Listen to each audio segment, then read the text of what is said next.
This is a brand new Audi RS3, and it is my favorite Audi. Yes, including the R8 supercar and the Q7 that everyone's been raving about, and the new Q5 and the A5 Sportback and the RS7 and blah, blah, blah. This is my favorite new Audi.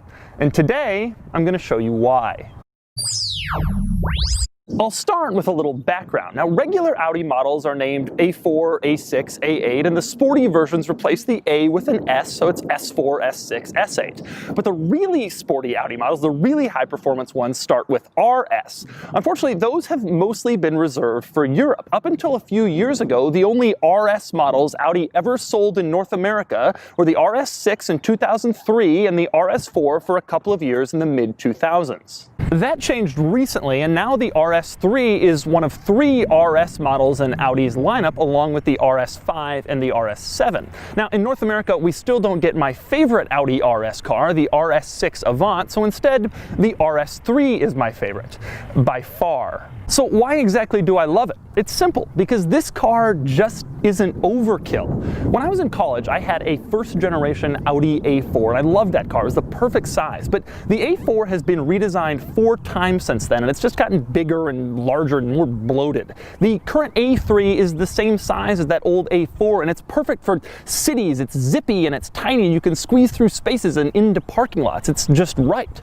I also love the RS3 because the performance isn't overkill. Yeah, the new Audi RS7 is a really cool car, but it's got 605 horsepower. The E63 AMG, the new M5, also have around 600 horsepower. That's fun for a little while, but it's just too much to really actually use.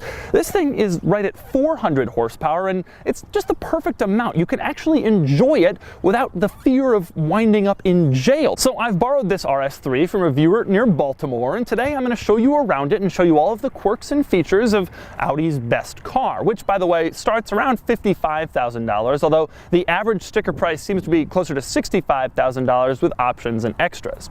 Anyway, then I'm going to drive it, and then I'm going to give it a Doug score. And for more of my thoughts on the RS3, click the link below to visit autotrader.com/oversteer, where I've also compiled a list of the 5 best Audi models ever sold in the United States.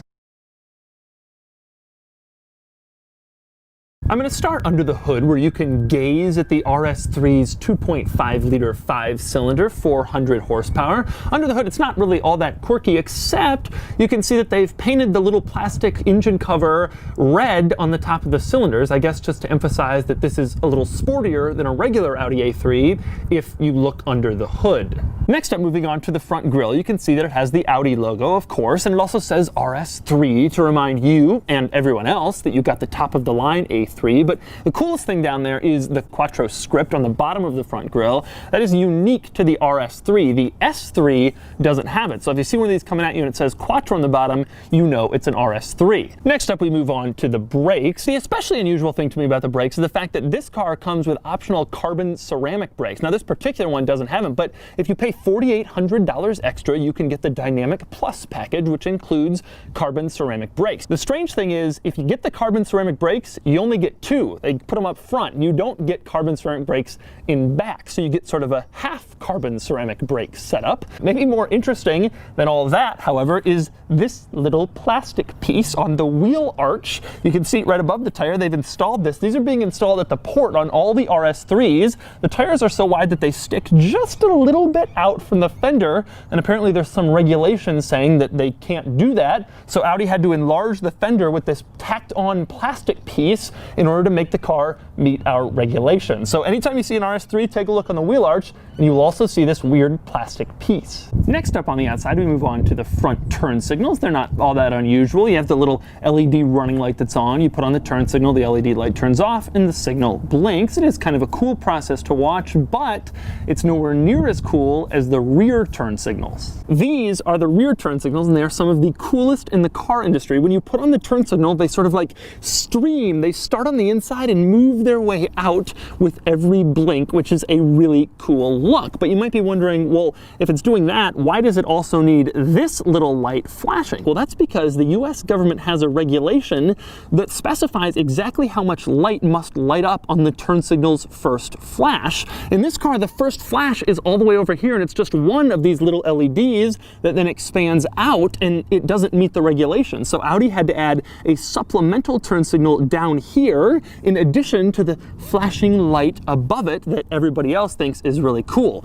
In Europe and basically every other market, they just have the light on the top, but here we get this one also. Our next interesting exterior quirk is the mirrors. Now, in Audi S and RS cars, one of their signature design elements is silver mirror caps. Interestingly, this car also offers a blackout package or carbon fiber mirror caps, but silver is sort of like Audi's thing, and so this one has the silver mirror caps. You can see it also has a turn signal mounted in the mirror. That's pretty standard. The odd thing is that there's also a little turn indicator mounted on the inside of the mirror, I guess so you can see it while you're sitting behind the wheel. This isn't for drivers like sitting behind you on the road because it's aimed directly into the driver's seat. I guess it's just another way you can tell if your turn signal is on. The next interesting exterior quirk of the RS3 is the sunroof. Now, if you take a look at the sunroof in its closed position, you can see that it's quite large. It's like 2.5 feet of glass. It's really impressive.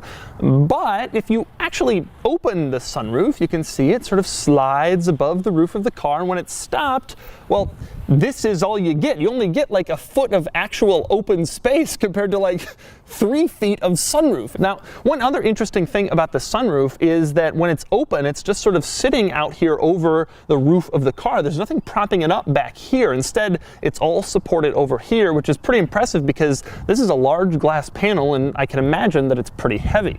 Another cool sunroof feature, that would be the wind deflector, and I'm not talking about this one. There's a separate interior wind deflector that you can pull closed when the sunroof is open, and it's sort of like mesh, so it kind of keeps out the actual sun, and that way you can have some shade, you can have your sunroof open, and you can hear your exhaust all at once. The owner of this car tells me he keeps the sunroof open and the mesh thing closed pretty much every time he drives the car, unless it's raining. The next cool exterior item in this car relates to the doors. Specifically, when the doors are open, instead of regular boring puddle lamps, you get a little projection that says Audi Sport. Now, you can't see it here because it's a little bit too bright out. You can mostly see it at night, but check this out. If I put my hand under it, you can see it's projecting Audi Sport onto my hand. Now, these puddle lights that have like logos in them are not that uncommon in the car business anymore, but the interesting thing about this one is it has a little red hash on the left side, the Audi Sport logo. I've never seen one that's colorized before. I guess we're getting into a brave new world in the future of puddle lamps. Next, we move on to the inside, and the first thing I want to talk about up here is virtual cockpit. Now, this is Audi's like infotainment center, and there's this infotainment screen in the middle, just like in a lot of cars, but check out this gauge cluster. It's very configurable, and look at this. If you have it on the navigation view, it shows a Google Map image of where I'm currently sitting. While you're driving along, you can look at the Google Maps satellite view of where you're driving along. This is the coolest infotainment technology in the car business today. It is incredibly, incredibly cool and very configurable, as I will show you. But before I do that, let me show you this. You can zoom out from where you are if you don't want to see directly what street you're on, and you can zoom all the way out, and then you can see where you are on the globe. You can even see a little bit of space, which is a nice little touch. Also interesting in virtual cockpit, like most cars, it has multiple trip odometers, but unlike most cars, it doesn't say trip A, trip B, trip C. Instead, it says short-term memory and long-term memory. Long-term memory is like since you last reset it. Short-term is like since you last turned on the car and started your trip. Now, like I mentioned, this was configurable, and I showed you before the giant map in the middle, but you don't have to have that in the middle. If you want, you can have your speedometer in the middle, or you can have various other different things. You can see just about anything you want projected directly in front of you on this really high quality screen. Now, a lot of you are going to say, well, that'll break in 15 years and it'll suck. Yeah, that's true, but if you own this thing under warranty, if you're leasing this thing, this is the coolest technology in the business, in my opinion. I used to think Tesla had the best of these infotainment systems. Volvo's is really good, but Audi's is now the #1. And the virtual cockpit is especially cool because it isn't the only screen. It's supplemented by the screen in the middle, which has a lot of cool features on its own, and I'll get to those in a minute. First, I want to talk about some of the other interesting interior quirks in this car, and I'm going to start with the seats. Now, if you take a look at the seats, they are beautiful. Really nice quilted leather. They say RS. They're these cool sport seats. The problem is they're manual, and no matter how much you spend on this car, you can't get power seats. So you're looking at a $65,000 car with manual seats. And not only is it manual seats, but this is one of those cars where you gotta like pump up a lever in order to move the seat like you're sitting in a Hyundai from 1996, except you're actually sitting on a really nice sports seat in a $65,000 brand new Audi. One interesting item with the seats, they do have one power setting that's lumbar, 4-way power lumbar support, giving you a hint of what you could have had if they offered power seats, but they don't. Next up, we must discuss the gear lever, which is kind of entertaining. Now, Audi doesn't offer this with a manual transmission. Instead, it's this really quick dual clutch, of course, but there's sort of a manual look-alike shift lever. It has the shaft and the ball on the top, just like most manual transmission levers, even though it's actually for an automatic, maybe to kind of let you reminisce about your days of driving a manual, even though you don't have one. Next up, we move on to the cup holders, which are almost kind of like a joke. They're placed directly under the climate controls, and when I say under, I mean actually under. You can't fit anything large in the cup holders because they would kind of smush up against the climate controls. Another interior item I like is the climate controls. When you're driving along, you have the climate control off. They're just sort of black to match the rest of the interior, but when you turn the climate controls on, the little dials let you adjust temperature, light up in this bright blue and red so that you can easily see if you want colder or warmer air. Turn it off and they go back to being black so they don't disturb you and add extra colors to your life if you don't want them. Another interesting button is located just to the right of the steering wheel, and it says Drive Select on it. Now, this is the drive mode selector button. It lets you choose between several different drive modes. There's Comfort, Auto, Dynamic, and Individual. But the interesting thing about the drive mode select button is the fact that if you go into Individual, which allows you to configure the drive mode for all the various different car systems, you can not only configure it for engine and transmission and suspension, but you can even configure the drive mode for engine sound and adaptive cruise control. You can configure the drive mode for the adaptive cruise control. In other words, if you want the car to be super aggressive, you can switch to BMW driver. No, I'm kidding. But you can change how aggressive the adaptive cruise control system is. And speaking of that infotainment screen, it's worth pointing out another one of the buttons in the center of the car also has an interesting infotainment function. It can retract the screen so it can fully drop all the way down into the dashboard. Now, since you have the virtual cockpit in the gauge cluster, you don't really need this screen in the middle. It's sort of supplementary since you can control most of the stuff in the gauge cluster, so you could drive with the infotainment screen down and your dashboard uncluttered if that's what you wish. Our next interesting infotainment item is destination entry, when you're trying to tell the navigation system where you want to go. Now, in most cars, a little keyboard pops up on the screen, and then you have to manually scroll over to each individual letter A, B, C in order to tell it where you want to go. But in this car, you can type with your finger. Check this out. I make a little motion down in this pad in the center, and then whatever I typed appears on the screen, and it's actually really good at picking up what I've written. And if I decide I want to go back and delete what I've just written, you just move a line backwards and then it deletes. If you want to do a space, you move a line forward and then there's a little space. It is really good at picking this up, and it's so easy to use. Next up, we have to go into some of the interesting quirks and features you will find if you go deep into the infotainment system displays and menus that most people probably won't see. I'm going to start with speed warning. Now, a lot of European cars have a speed warning system. You can set it at like 80 and then it'll beep to let you know that you're going 80 and therefore maybe you're violating the speed limit, you want to slow down. In this car, you can set the speed warning all the way up to 150 miles an hour. So if you want the car to beep to let you know you're going 150 and you might want to slow down, well, you can do that. The funny thing is this car is electronically limited to 155, so it'll beep and then you'll just run out of engine a few miles an hour later. Next up in the driver assistance menu, we move on to something called Audi Side Assist. Everybody else calls this blind spot monitoring, and basically it lets you adjust the brightness of the blind spot monitors on the mirrors that let you know if a car is in your blind spot. This isn't all that unusual. What is unusual is you got 6 different settings, so you can go in there and choose between 6 different levels of blind spot monitor brightness, which seems kind of unusual to me. I mean, is anybody actually saying to themselves, you know, it's pretty bright, I wish it was just a little bright. Oh no, that's too dim, little brighter, little brighter. And speaking of brightness, the blind spot monitor brightness has nothing on the interior lighting brightness. Go into vehicle settings and you can change the brightness of the interior lights. That's pretty common. What's unusual is you can change the brightness individually of the front interior lights, the door interior lights, and the footwell interior lights. If, for example, you think your footwell needs to be brighter, but your door should be dimmer, and maybe the front should just be somewhere in between. Next up, we move on to maybe my favorite infotainment system quirk, and that would be the ringtones. Now, if you Bluetooth your phone, you can have various different ringtones that alert you when someone is calling. This one is Moon. Okay, that's incredibly annoying, but my favorite of the ringtones is Voice. Take a listen. This is an actual option. You have an incoming call. Good, so it kind of lets you know that you have an incoming call. And that's important. I mean, if you don't want, you know, this is Hunt.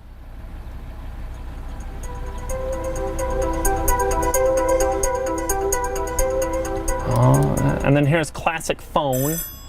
But really, that's really annoying. But none of those compare really to the guy telling you. Incoming call. You have an incoming call. I mean, you gotta know, and with that guy you do. Now, the other interesting thing about the cell phone settings in this car has something called a cell phone reminder. A few cars have this, but I'm gonna demonstrate it for you. If you plug your phone into the car, so it's on one of the USB ports in the car, then you turn the car off and open the door and start to leave without unplugging your phone, the car reminds you that your phone is still in it. Take a look. Your cell phone is still in the vehicle. Another interesting item under the navigation settings, that would be trailer mode. I guess you can choose trailer mode maybe if you're towing a trailer and so you're going to be on streets you don't want like narrow turns where a trailer might not work. So you can put your RS3 in trailer mode to let your navigation system know that you're towing with your RS3. Finally, by far the most annoying part of the infotainment system, that award goes to the MMI touch volume person. MMI is Audi's multimedia interface. It's basically the whole infotainment system, and the touch volume thing allows you to choose sort of where the volume of all the sounds that you hear coming out of the system. But take a listen to what happens when you actually go to adjust it. MMI touch volume. MMI touch volume. MMI touch volume. MMI touch volume. MMI touch volume. Yes, basically this person comes on there and says MMI touch volume over and over as you're adjusting it so you can hear exactly what volume you want it to be on. And just in case you didn't catch that. MMI touch volume. MMI touch volume. MMI touch volume.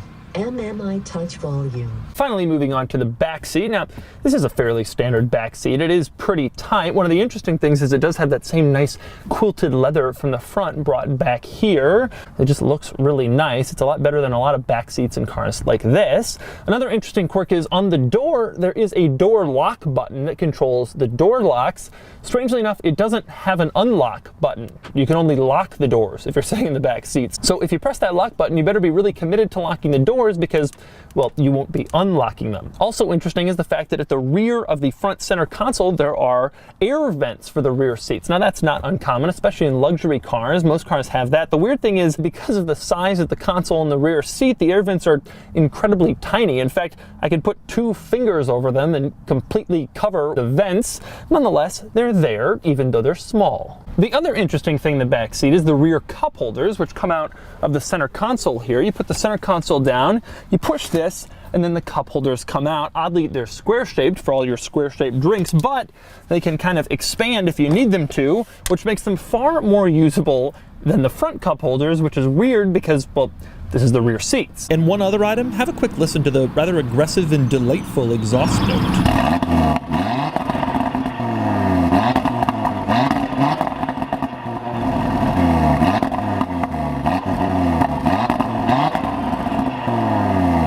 So that's a tour of the Audi RS3, and now it's time to do something I've wanted to do ever since I heard Audi was bringing this thing to the United States. I'm gonna drive it. I'm driving the RS3 finally. I've wanted to drive this car since day one, since they first announced it, because it's just the size of my old B5A4 and it's just perfect, and I'm just very excited about that. Well, first impression, the shifts are really, really quick. I mean, I'm just going normal speeds, but I'm kind of downshifting just to play with it. They're really fast. That's not that unusual. Everybody's got fast shifts now and dual clutches. The interesting thing about this car is you can instantly tell that there is a lot of torque, which is unusual. Usually a car with a 2-point-something inline something doesn't feel like it actually has that much torque. This thing, I drop it a couple gears, I'm at 4,500 RPM. Whoa, whoa. Whew. Wow. Man, it's quick. It's super quick. You can tell and this is what the S3 needed. The S3 that I drove, it was great, but like it really needed this extra kick. And again, the thing that I knew I would love about this car and do love is just how like spry it is and zippy. You know, you get it in like an S8 and it feels fast and you can floor it and go on the highway and you're going 90 and you feel stable. But this thing, you can kind of dart through traffic and move around, and it's just such a, that's the whole point of a car this size that's fast and fun. The steering wheel feels great. I love this Alcantara, this fuzzy little feel. This is how all wheels should be. But of course, you know, there's a wear issue there, but it was the brand new car, and so it feels wonderful right now. Flat bottom wheel like a real sports car. In traffic, it feels nice. I mean, we're kind of going in and out, lower speeds and stuff, and it feels good. One complaint I often have about dual clutches is they can get kind of jerky in traffic. This one doesn't really feel like that. The car's nice and quiet. It feels like a luxury car. Sitting at a stoplight, you don't hear anything else from the outside. When you're in comfort mode, the ride quality is certainly better. Man, it's just so placeable. Like, you can just put it anywhere you want to on the... It's just so much fun, and you can just kind of tap the throttle. And again, I'm not going 80 when I hit the throttle. I can floor it coming up to a red light and not hit 90 and have to slam on the brakes, whatever. Like, it's just kind of fun. It's just enjoyable. Going around that corner, there's very little body roll. I mean, it's a small car. They're able to kind of keep it composed. All right, so I'm going to try launch control now. We're going to see how it is. Oh my God.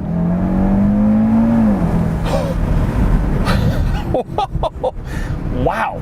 You know, this thing was fast driving it around just a second ago, but that was insane. That was great. This car is great. This car is everything I hoped it would be and want it to be, and now I really want one of these, as I do sometimes when I finish these videos.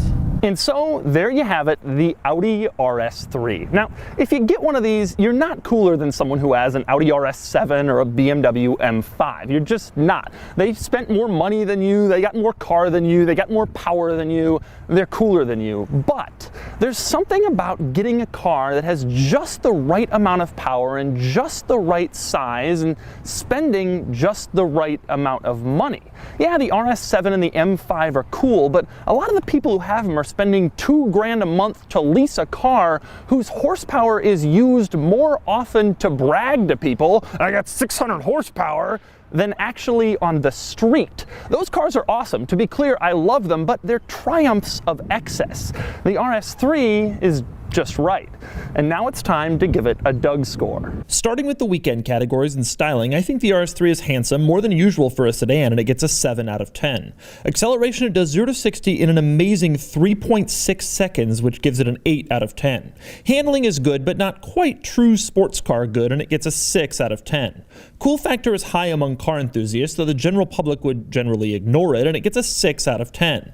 As for importance, it's a nice luxury car, but another high-performance Audi doesn't quite grant it ultra-important status, and it gets a 5 out of 10, bringing the weekend score to a strong 32 out of 50. That ties the RS3 with the Honda S2000, in part because the Audi is just so damn fast in a straight line. Next up are the daily categories. Features are good and plentiful, but it's missing some important stuff, and manual seats is just embarrassing, and it gets a 6 out of 10. Comfort is surprisingly good for a sporty car like this, and it gets a 7 out of 10. Quality is high, the interior is wonderful, and while I worry about long-term reliability, I'm still giving it a 7 out of 10. Practicality is only okay. The trunk is shockingly small, and the back seats aren't huge, but at least it has them and rear doors. Still, it gets only a 4 out of 10, which is weak for a sedan. Finally, there's value, and it's a good one. It's fun, it's fast, it's cool, it's reasonably practical, and it gets a 7 out of 10, bringing the total daily score to 31 out of 50. Add it all up, and the Doug score is 63, and here's a comparison against some similar cars. I reviewed the BMW M2 before I created the Doug score, so I went back and scored it, and the M2 slightly edges out the RS3 in the weekend score, but it loses overall as the RS3 is just more practical. In the end, the RS3 is a surprisingly good weekend car that can also be a great daily driver. MMI touch volume, MMI touch volume, MMI touch volume, MMI touch volume, MMI touch volume, MMI touch volume.